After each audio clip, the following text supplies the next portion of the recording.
Film शुरू होती है और हम एक छोटे से घर में दो भाइयों को देखते हैं, जिनमें से एक का नाम पेड्रो था। अचानक उन्हें पास के जंगल से गोलियों की आवाज आई, इसीलिए वो फैसला करते हैं कि हम जाकर चेक करेंगे कि आखिर क्या माजरा है। पर उन्होंने सोचा कि इतनी रात को जंगल में जाना ठीक नहीं, तो सुबह का इंतजार करने का फैसला करते हैं। जैसे ही सुबह हुई, वो अपने डॉग को लेकर जंगल में चले गई और छानबीन शुरू कर देती है। थोड़ी देर की खोज करने के बाद उन्हें एक लाश मिलती है, बहुत ही बुरी हालत में, क्योंकि उसे बीच में से काटा गया था। लाश को देखकर पेड्रो के भाई को इस जमीन के मालिक पर शक होता है, क्योंकि ये जमीन उसकी थी, तो इस आदमी को उसने ही मारा था। पर लाश देखकर साफ लग रहा था कि ये किसी इंसान का काम नहीं है। तभी इन्हें लाश के पास से एक सूटकेस मिलता है। उसे चेक करने पर अंदर अजीबोगरीब सामान और एक नक्शा था। नक्शे पर एक जगह निशान लगाया हुआ था। निशान को देखकर पेड्रो समझ जाता है कि ये तो पास ही में रहने वाली एक औरत का घर है। इसलिए दोनों भाई उस औरत के घर जाने के लिए निकल जाते हैं, ताकि इस पूरे हादसे के बारे में जान सके और ये भी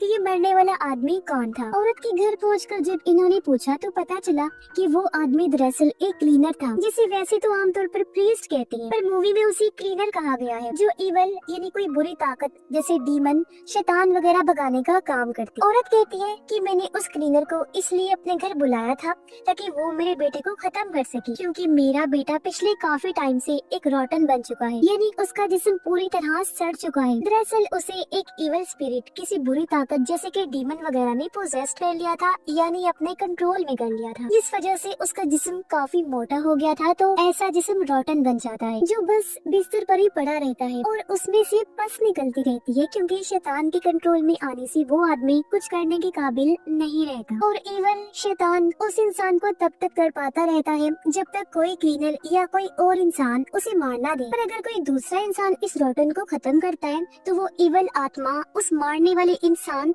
और उसके आसपास जितने भी लोग होते हैं, उसकी फैमिली वगैरह, उन्हें भी पोजेस्ट कर लेते हैं। तब गुस्से में पेड्रो उस औरत यानी रॉटन की माँ से पूछता है कि तुमने इसके बारे में अभी तक किसी को क्यों नहीं बताया। जवाब में औरत कहती है कि मैंने 1 साल पहले इसकी खबर चर्च में कर दी थी और बस तभी से हम मदद का आज तक इंतजार कर रहे हैं, पर किसी ने हमारे लिए कुछ नहीं किया। लेकिन फिर भी पेड्रो औरत और उसके दूसरे बेटे पर गुस्सा करता है, पर क्योंकि वो खुद भी तो कुछ कर नहीं सकते थे, इसलिए दोनों भाई पुलिस को इसके बारे में बताने के लिए पुलिस स्टेशन आकर उनकी फैमिली को भी अपने कब्जे में ले लेगा और उन्हें भी ऐसे ही तड़पाएगा, क्योंकि रॉटन के अंदर जो इवल आत्मा है वो लोगों के डर के साथ खेलती है। उनके डर को उन्हीं लोगों के खिलाफ इस्तेमाल करके उन्हें अपने कंट्रोल में करती है। अब जब जमीन का मालिक उसे मारने गया, तो वो भी उसे मारने के लिए उकसाता है ताकि वो आजाद हो सके। रॉटन के अंदर का इवल उसे कहता है कि मार दो मुझे, ताकि मैं बाद में तुम्हारी वाइफ के पेट में पल रहे बच्चे और सबको मार सकूं और अपने कब्जे में कर लूं। लेकिन यहाँ बड़ी मुश्किल से जमीन का मालिक खुद को कंट्रोल करता है और बाहर आकर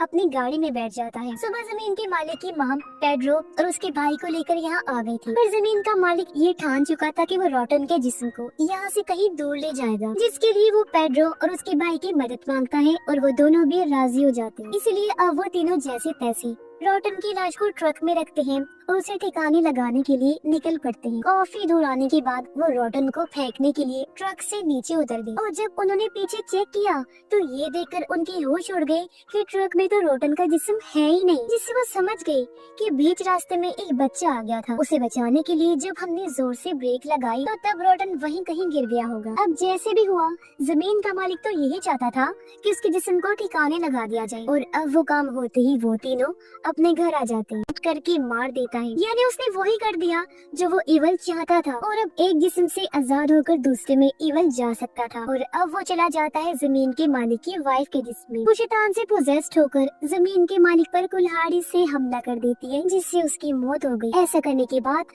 उसने अपने सर में भी कुल्हाड़ी घुसा दी और उसकी भी मौत हो जाती है। ऐसे उसने फिर अपने बच्चों को भी मार दिया और जमीन के मालिक की पूरी फैमिली मारी जाती है, जिससे हम समझ जाते हैं कि इवल शैतान की ताकत कितनी खतरनाक है कि उसे लग रहा था कि मैंने हर चीज का खात्मा कर दिया है, पर ये इवल का खात्मा नहीं, बल्कि अभी तो इसकी शुरुआत हुई थी, क्योंकि यही तो इवल या वो रॉटन चाहता था, ताकि ये जिस्म खत्म होने के बाद मैं आजाद हो सकूं, और अब उसका काम हो चुका था। और अब इवल पूरी तरह अपने रूप में पैदा होकर पेड्रो के सर पर हाथ फेरता है, क्योंकि इसने ही तो पैदा होने में उसकी मदद की थी। और अब इवल पैदा होकर बाहर की दुनिया में तबाही मचाने के लिए चला गया था। पेड्रो के बेटे को खांसी होने लगी और उसके मुंह से पानी और खून निकलने लगता है, जिसे पेड्रो साफ करने लगा। पर तभी उसने देखा कि उसके मुंह से मेरी माँ के बाल और लॉकेट निकल रहा है, जो देखकर वो डर गया, क्योंकि समझ गया था कि पोजेशन की हालत में मेरे बेटे ने अपने ही दादी को मारकर उन्हें खा लिया। ये देख पेड्रो के तो होश उड़ जाते हैं। खुद को संभालते हुए वो बाहर आया और इस सब से काफी दुखी हो जाता है। अब मैं आपको बता देती हूँ कि असल में ईवल करता क्या है। तो वो किसी एक जिस्म को पोजेस्ट करके उसके अंदर पनाह ले लेता है और टाउन या शहर के लोगों को तब तक मारता रहता है जब तक कोई दूसरा आकर उसके इस पुराने जिस्म को खत्म नहीं कर देता जिसमें वो मौजूद होते हैं, जिससे वो किसी और जिस्म को पोजेस्ट करके उसके अंदर आ जाता है और फिर से लोगों को मारने का सिलसिला शुरू कर देता है, जो उसने इसलिए किया ताकि मरे हुए लोगों से वो ताकत ले सके और इतना ताकतवर बन जाए कि वो पैदा होकर सबसे ज्यादा पावरफुल बन जाए। जो चीज हो भी गई, जब सही मायनों में वो पावरफुल हो गया तो पेड्रो के हाथों उसने खुद को मरवा दिया और पैदा हो गया। दुनिया को तबाह करने के रास्ते पर चल भी पड़ता है, जहाँ अब बस उसका ही राज और कब्जा होगा। और इसी भयानक एंडिंग के साथ ही इस फिल्म की कहानी भी यहीं पर